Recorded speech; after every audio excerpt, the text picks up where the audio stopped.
farxaddu maahan inaad hesho waxaad rabtay waqti kasta ee aad jeclaato waxaad haysato kuna maxadnaqday. dadka aqliga ah waxay leeyihiin asxaab badan, cadowgooduna wuu yar yahay, waayo saaxiib sanad baad ku heshaa, cadowna hal maalin.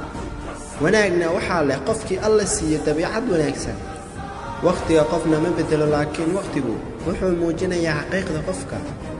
mar kastoo ay gabadha bulshada ka dhex yeelato sharaf iyo soo dhoweyn, waxay muujinaysaa wanaagga iyo karaamada ninkeeda. gabadha waxaa ugu weyn ee kor qaadaya waa dhowrsanaanta.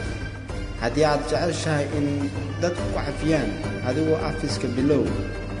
arrinta ugu wanaagsan ee ku difaaci kartaa markaad maqan tahay waa akhlaaqda iyo dhaqankaaga wanaagsan. aqliga wanaagsani waa ubax qurux badan oo aan ka bixin beertaada.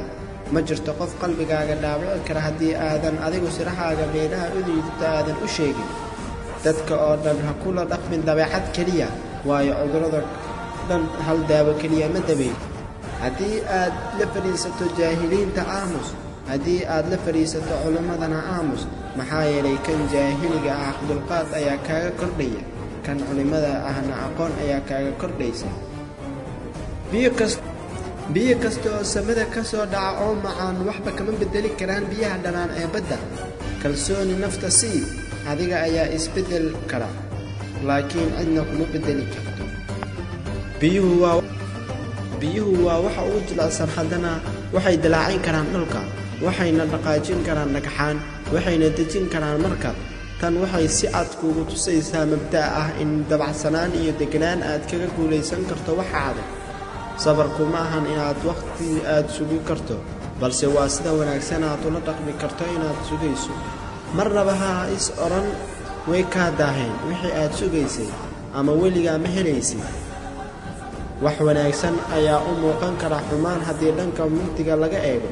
wax xun ayaa u muuqan karaa wax wanaagsan haddii dhanka iftiinka laga eego.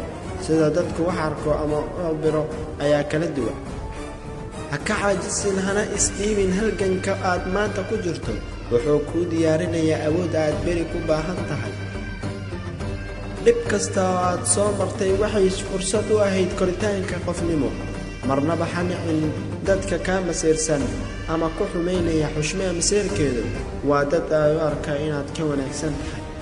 qofna intuu qabrigaaga soo istaago ma odhanayo wuxuu wadan jiray moobilo qaali ah, waxay lahayd sawiro qurux badan, wuxuu lahaa guri weyn, waxay kaxaysan jirtay gaari sare.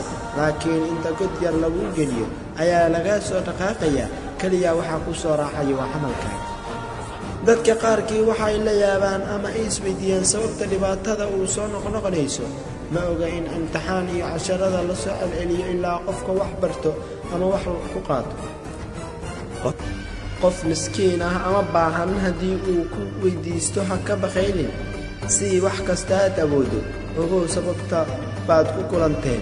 adiga ayaana lagugu eegayaa wixii alla ku siiyey.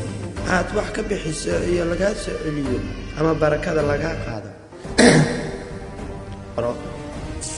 yeelo saaxiib iyo asxaaba, laakiin ha hilmaamin dadka adduunka ku keenay oo ku soo korsaaray.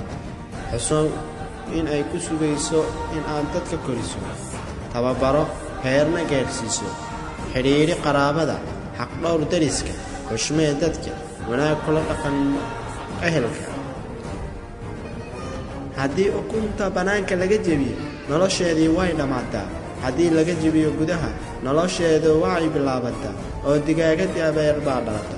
noloshaada iyo wax kastoo sareeya waxay ka bilowdaan gudaha.